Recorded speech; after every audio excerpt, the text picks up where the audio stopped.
नमस्कार स्टूडेंट्स, आज हम विज्ञान का कक्षा 8वीं का पाठ नंबर 16 प्रकाश चालू करते हैं।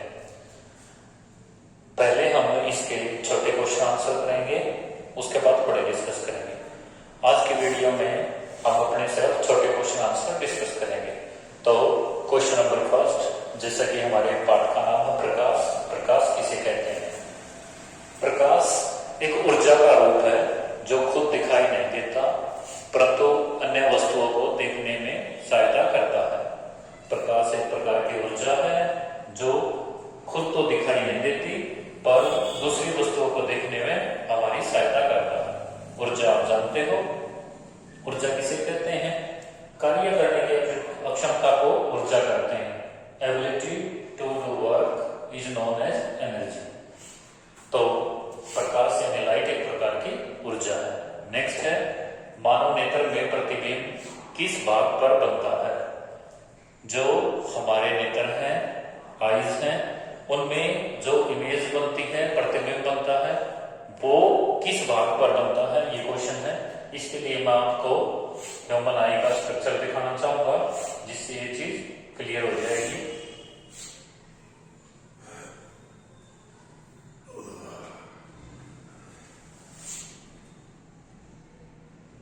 ये देखिए, ये मानव नेत्र का चित्र है।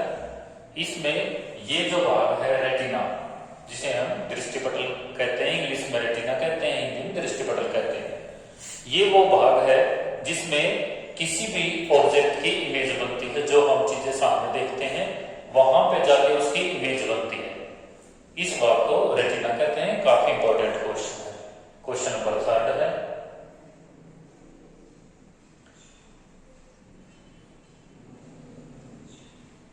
नेक्स्ट क्वेश्चन है, सामान्य नेत्र द्वारा सुस्पष्ट पढ़ने के लिए पठन सामग्री लगभग कितनी दूरी पर होनी चाहिए? यानी जो भी हम मटेरियल पढ़ रहे हैं वो हमारी आंखों से कितनी दूरी पर होना चाहिए ताकि हम उसको साफ साफ पढ़ सकें? इसका आंसर है 25 सेंटीमीटर, लगभग 25 सेंटीमीटर। इसका आपको बहुत ध्यान रखना है। ऑप्शन में 2.5 सेंटीमीटर भी मिलेगा, 25 मीटर भी मिलेगा। तो 25 सेंटीमीटर काफी इंपॉर्टेंट क्वेश्चन है। आपसे जो कॉम्पिटिटिव टेस्ट होते हैं उनमें भी क्वेश्चन काफी पूछा जाता है। क्वेश्चन नंबर 3 है, प्रकाश का परावर्तन किसे कहते हैं? इंग्लिश में अगर हम बोले तो रिफ्लेक्शन ऑफ लाइट। जब प्रकाश किसी वस्तु से टकराकर वापिस उसी माध्यम में आता है, उसे हम प्रकाश का परावर्तन कहते हैं। प्रकाश के परावर्तन के कारण ही हम आईने में, दर्पण में अपने आप को देख पाते हैं। हमारे ऊपर प्रकाश गिरता है, हमारे से टकरा कर प्रकाश आईने में जाता है, आईने के ऊपर जाता है। इसी कारण हम अपने आप को वहां देख पाते हैं। ये प्रकाश का परावर्तन है। इसको सिंपल हम ऐसे दिखाते हैं। देखिए, अगर ये एक दर्पण है तो प्रकाश की किरण आएगी, वो आकर इससे टकराकर दर्पण या कोई भी चमकदार सतह हो, उससे टकराकर अगर प्रकाश वापस मुड़ जाता है, उसे हम प्रकाश का परावर्तन कहते हैं। नेक्स्ट है क्वेश्चन नंबर 5 है, पार्श्व परिवर्तन किसे कहते हैं? पार्श्व माने होता है साइड का परिवर्तन। अगर हम दर्पण में अपने आप को देखें और उसमें हम अपना दाहिना हाथ ऊपर करते हैं तो हमें दर्पण में दिखाई देगा कि हमने अपना बायां हाथ आगे ऊपर किया है। बायां हिस्सा दायां बन जाता है और दायां हिस्सा बायां बन जाता है। इसे हम पार्श्व परिवर्तन कहते हैं, यानी साइड बदल जाती है। क्या दर्पण द्वारा बड़े प्रतिबिंब में बिंब का बायां भाग दाईं ओर और दायां भाग बाईं ओर दिखाई देता है। इसे हम पार्श्व परिवर्तन कहते हैं। पार्श्व परिवर्तन तीनों तरह के दर्पणों द्वारा दर्शाया जाता है, यानी plane mirror, convex mirror, concave mirror, सभी के द्वारा जो पार्श्व परिवर्तन है वो दिखाया जाएगा। देखिए, बहुत ही सिंपल लैंग्वेज में नोट्स बने हुए हैं। अगर आप नोट्स को पढ़ते हो तो एक आध क्वेश्चन ही ऐसा हो सकता है जिसमें आपको कोई कंफ्यूजन रहे, नहीं तो इतनी सिंपल लैंग्वेज में नोट्स बनाए गए हैं कि आपको पढ़ते ही याद हो जाएंगे। फिर भी अगर कोई कंफ्यूजन रहता है तो आप क्वेश्चन पूछ सकते हैं। नेक्स्ट है क्वेश्चन नंबर 6 है, सूर्य का श्वेत प्रकाश कितने रंगों से मिलकर बना होता है? आपको सूर्य का प्रकाश तो सफेद दिखाई देता है वैसे, पर वो 7 रंगों से मिलकर बना होता है। विगोर उनको अलग अलग बोलते हैं, तो 7 रंगों से आ जाएगा इसका आंसर। नेक्स्ट है, प्रकाश अपने घटक रंगों में विभक्त होने की घटना को क्या कहते हैं? प्रकाश का अपने घटक रंगों में विभक्त माने उनको बंटने में, उस घटना को क्या कहते हैं? प्रकाश जो है वो अलग अलग रंगों में बढ़ जाएगा। जैसे प्रिज्म वगैरह से गुजारते हैं तो वो अलग अलग रंगों में बढ़ जाता है, उस घटना को कहते हैं प्रकाश का विक्षेपण, डिस्पर्जन ऑफ लाइट। नेक्स्ट है, हमारे नेत्र के महत्वपूर्ण भागों के नाम बताओ। जब आप बड़े क्वेश्चन में डिस्कस करेंगे, अभी जैसे आपको दिखा था मानव नेत्र, तो उसमें अलग अलग से आपको ये सभी के बारे में बताएंगे। कॉर्निया, श्लोचमंडल, हमारी आंख के ऊपर सबसे जो बाहरी भाग होता है मानव नेत्र का, ये ट्रांसपेरेंट भाग होता है, पारदर्शी होता है। इस पतली सी परत को हम कॉर्निया या श्लोचमंडल कहते हैं। क्वेश्चन कई बार पूछ लिया जाता है कि जब हम नेत्रदान करते हैं, मनुष्य अपनी मर्जी से नेत्रदान कर देता है कि मृत्यु के बाद मेरे नेत्र ले लिए जाएं। वो नेत्र लेने का मतलब प्यारे बच्चों ये नहीं है कि उसकी पूरी आंख को, पूरी आई बॉल को निकाल देंगे। उसके लिए हम उसकी पतली सी परत को उतार लेते हैं। आंख की जो सबसे बाहरी पतली परत होती है उसे हम कॉर्निया या श्लोचमंडल कहते हैं। और जो इंसान को कुरूप भी नहीं नजर आता, जैसे आपकी आंख वैसे है बिना नेत्रदान किए, वैसे ही बाद में नेत्रदान करने के बाद दिखाई देगी। इसलिए हमें नेत्रदान जरूर करना चाहिए और जो लोग हैं उनको भी इसके लिए प्रोत्साहित करना चाहिए। नेक्स्ट है पुतली है, ये जो हम बड़े क्वेश्चन करेंगे तो पूरा डिस्कस करेंगे। परितारिका, लेंस, रेटिना। रेटिना हमने अभी भी डिस्कस किया था कि जो प्रतिबिंब है, इमेज है, वो मानव नेत्र के रेटिना पर बनती है या दृष्टिपटल पर बनती है। पश्चिमाभिमुख तंत्रिकाएं आदि। नेक्स्ट क्वेश्चन है, चक्षुक विकृति युक्त व्यक्ति को किस पद्धति द्वारा पढ़ और लिख सकते हैं? चक्षुक विकृति युक्त व्यक्ति किस पद्धति द्वारा पढ़ और लिख सकते हैं? चक्षुक विकृति यानी जो लोग जिनमें विजन नहीं है, जिनमें अंधापन है, ब्लाइंड है, वो किस तरह से पढ़ और लिख सकते हैं? उनके लिए एक ब्रेल पद्धति बनाई गई है, ब्रेल पद्धति द्वारा। नेक्स्ट क्वेश्चन, जैसे लुई ब्रेल, ब्रेल पद्धति का विस्तार किसने किया? लुई ब्रेल ने। लुई ब्रेल खुद भी अपने आप अंधा था, असलियत में वो जन्म से अंधा नहीं था। वो उसके पीछे एक छोटी सी घटना बताई जाती है। अपने पिताजी की दुकान पे, उनके पिताजी की जूते वगैरह बनाने की दुकान थी, अपने पिताजी की दुकान पे जब वो छोटा बच्चा था, लगभग 5 से 10 साल का, तो वो खेलने लग रहा था और एक औजार होता है जूते बनाने में, उसका प्रयोग होता है, आगे से बहुत नुकीला होता है, उसके साथ खेल रहा था और वो उसकी आंखों में लग जाता है, जिसके कारण वो अंधा हो जाता है। तब उन्होंने सोचा कि मैं खुद अंधा हो गया हूं, क्यों ना अंधों के लिए ही कुछ किया जाए, और इन्होंने काफी अच्छा आविष्कार किया, क्रांतिकारी आविष्कार किया, उसको हम ब्रेल पद्धति कहते हैं। तो ब्रेल पद्धति का आविष्कार किसने किया? लुई ब्रेल ने। ये स्वयं एक चक्षुक विकृति युक्त व्यक्ति थे। नेक्स्ट क्वेश्चन है, ब्रेल पद्धति में चक्षुक विकृति युक्त व्यक्ति किस प्रकार पढ़ और लिख सकता है? ब्रेल पद्धति में अक्षरों के समूह, शब्दों और व्याकरणिक चिन्हों और गिनती आदि के लिए छाप, बिंदु की पैटर्न बनाई गई है। यानी जितने भी अक्षर हैं, अक्षरों के समूह हैं, शब्द हैं और व्याकरणिक चिन्ह, गिनती वगैरह, उनके लिए विशेष प्रकार के चिन्ह बनाए गए हैं। और वो चिन्ह मोटे मोटे होते हैं, यानी हाथ लगा के हम उनको अनुभव कर सकते हैं, उसको हम ब्रेल पद्धति कहते हैं। नेत्रहीन व्यक्ति इन छापों को छूकर पहचानते हैं। स्पर्श को आसान बनाने के लिए इन छापों को थोड़ा सा उभार दिया जाता है, उभरे हुए होते हैं, जिसकी मदद से जो नेत्रहीन व्यक्ति हैं, ब्लाइंड व्यक्ति हैं, वो आसानी से पढ़ सकते हैं कि क्या लिखा हुआ क्या नहीं। नेक्स्ट है, मानव नेत्र के रेटिना यानी दृष्टिपटल में कौन सी 2 प्रकार की तंत्रिका कोशिकाएं पाई जाती हैं? काफी इंपॉर्टेंट क्वेश्चन है। ये 2 तरह की तंत्रिका कोशिकाएं शंकु कोशिका यानी कोन सेल, और नंबर 2 है रोड सेल। जो शंकु कोशिकाएं होती हैं ये तीव्र प्रकाश के लिए सुग्राही होती हैं, ये सेंसिटिव होती हैं। जो तीव्र प्रकाश होता है, तेज लाइट होती है, ये रंगों की पहचान करने में सहायक होती हैं। और जो नंबर 2 पे है शलाकाय कोशिका यानी रोड सेल, ये मंद प्रकाश के लिए सुग्राही होती है। नेक्स्ट क्वेश्चन, हमारे रात को सब कुछ यहाँ हमें आना था, हमें रात को सब कुछ सफेद और काला क्यों नजर आता है? क्योंकि बेटे देखिए, जैसा कि हम जानते हैं शलाकाय कोशिका जो नेत्र में रेटिना में मौजूद होती हैं, जैसे क्वेश्चन नंबर 1 में हमने पढ़ा था, वे मंद प्रकाश के लिए सुग्राही होती हैं।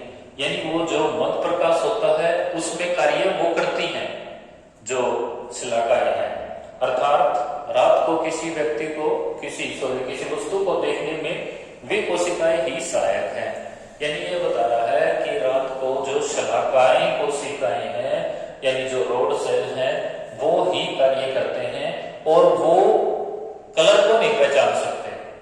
कम जब लाइट होगी तो वो कलर को नहीं पहचान पाएंगे। कलर को पहचानने का काम करता है कौन सेल, शंकु कोशिकाएं। तो रात को शलाकाय कोशिकाएं कार्य करती हैं और वो रंग को पहचान नहीं पाती, इसलिए हमें रात को सब कुछ सफेद और काला नजर आता है। क्वेश्चन नंबर 14 है, अनियमित पृष्ठ से हो रहे परावर्तन को क्या कहते हैं? उसका आंसर है विसरित परावर्तन। देखिए, अभी मैंने बताया था परावर्तन के बारे में, एक बार फिर आपको बता रहा हूं। परावर्तन ये देखिए, ये है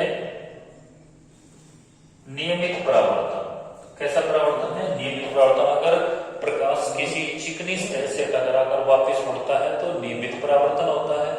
और विसरित परावर्तन, अगर प्रकाश किसी ऊंची नीची सतह से टकरा कर जाता है तो उसे हम, ये सारी एक तरफ नहीं जाएंगी, समानांतर नहीं होंगी, जो टकरा कर जाने वाली रेखाएं हैं उसे हम विसरित परावर्तन कहते हैं। ये नियमित परावर्तन है, ये टकराने के बाद जो प्रकाश की रेखाएं जाएंगी वो सारी समानांतर होंगी। ये जो इंसिडेंट रे हैं, टकराने से पहले जो प्रकाश की किरणें को इंसिडेंट रे कहते हैं और टकराने के बाद जो वापस जाती है उनको रिफ्लेक्टेड रेज कहते हैं। तो जो नियमित परावर्तन है, रेगुलर रिफ्लेक्शन है, उसमें जो रिफ्लेक्टेड रेज हैं वो पैरेलल होती हैं एक दूसरे के, और जो विसरित परावर्तन है उसमें जो रिफ्लेक्टेड रेज हैं वो एक दूसरे के पैरेलल नहीं होते हैं। नेक्स्ट है क्वेश्चन नंबर 15, चलचित्र यानी वीडियो में अनेक चित्रों को परिवर्तित होता दिखाना चाहिए। चलचित्र में अनेक चित्रों को परिवर्तित होता दिखाना चाहिए। जो वीडियो है उनमें ये कह रहा है कि वीडियो असलियत में क्या होती हैं, वो एक सीक्वेंस में जो स्टिल इमेज है, रुके चित्र जो होते हैं वो चित्र ही होते हैं, परंतु वो चित्र इतनी स्पीड से चेंज करते हैं, 1 सेकंड में 16 से ज्यादा बार। अगर हमारे सामने कोई भी चित्र है, कोई भी तस्वीर है, कोई इमेज है और वो 1 सेकंड में 16 से अधिक अगर इमेज हमारी आंखों के सामने से घुमाई जाती है तो हमें वो लगता है कि वो वीडियो चली हुई है। बिल्कुल इसी तरह से वीडियो में होता है। दोबारा फिर सुनिए, वीडियो में क्या होता है, जो स्टिल इमेज होती है, पिक्चर होती है, वो तस्वीरें होती हैं, वो इतनी तेजी से हमारी आंखों के आगे घुमाई जाती हैं कि 1 सेकंड में 16 से अधिक पिक्चर हमारी आंखों के सामने से घुमाई जाती है। तो हमें वो पिक्चर नहीं दिखाई देती और तस्वीर नहीं दिखाई, तस्वीर के रूप में हमें वो दिखाई नहीं देती। हमें लगता है कि हमारे सामने कोई वीडियो चली हुई है, यानी चलचित्र चला हुआ है। तो ये क्वेश्चन है कि चलचित्र में अनेक चित्रों को परिवर्तित होता दिखाना चाहिए। आंसर आ जाएगा 16 प्रति सेकंड की दर से अधिक। 1 सेकंड में 16 से अधिक तस्वीर हमारी आंखों के सामने घुमानी है तो हमें वो वीडियो के रूप में दिखाई देते हैं। नेक्स्ट है रतौंधी यानी नाइट ब्लाइंडनेस। नामक नेत्र किस विटामिन के अभाव से होता है? आंसर आ जाएगा विटामिन ए। विटामिन ए की कमी से रतौंधी यानी नाइट ब्लाइंडनेस नाम का रोग हो जाता है। उसमें हमें रात को अंधेरे में बिल्कुल दिखाई देना बंद हो जाता है। वैसे तो रात को सभी को कम दिखाई देता है, पर नाइट ब्लाइंडनेस में बिल्कुल दिखाई देना बंद हो जाता है। नेक्स्ट है क्वेश्चन नंबर 17। पालक तथा कॉड लीवर तेल में भरपूर मात्रा में कौन सा विटामिन होता है? Vitamin A. Cod liver oil होता है, मछली का तेल होता है, ये इसमें भी विटामिन ए होता है, पालक में भी। हमारी आंखों के लिए काफी अच्छा होता है विटामिन ए। नेक्स्ट है नेत्र का कौन सा भाग नेत्र को विशिष्ट रंग प्रदान करता है? बेटे आप देखते हैं कि किसी की आंखें नीली होती हैं, ज्यादातर काली होती हैं, किसी की भूरे कलर की होती हैं, ब्राउन रंग की होती हैं। तो नेत्र का कौन सा भाग है जो उनको ये विशेष प्रकार का जो कलर है, रंग है, वो देता है? वो है परितारिका। जिसको नीली आंखें होती हैं यानी उसकी परितारिका नीली होती है, जिसकी भूरी आंखें होती हैं उसकी परितारिका भूरी होती है। नेक्स्ट है मानव नेत्र में प्रतिबिंब कहां बनता है?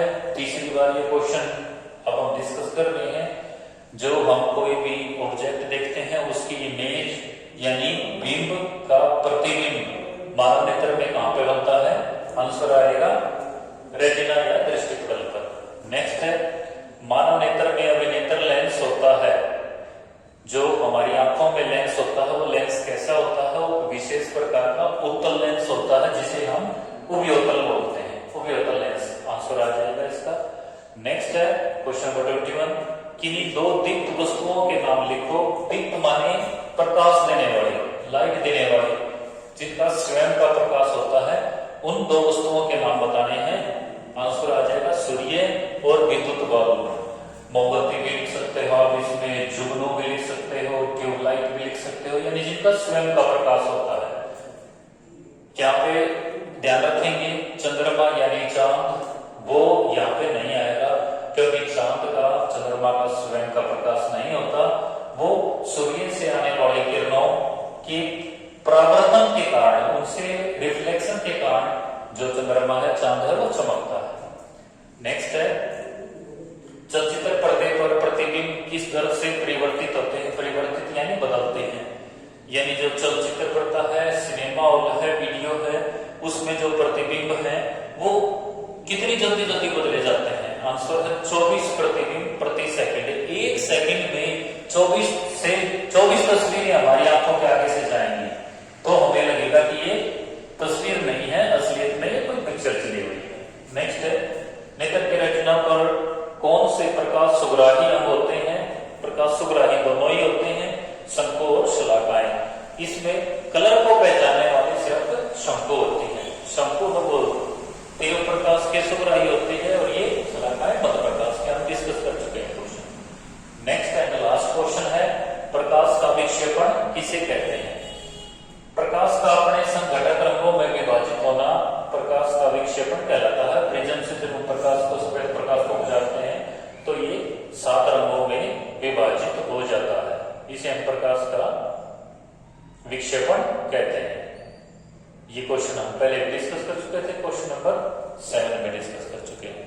इस तरह से हमारा पाठ नंबर जो 16 है प्रकाश, उसके छोटे क्वेश्चन आंसर कंप्लीट हो जाते हैं। धन्यवाद।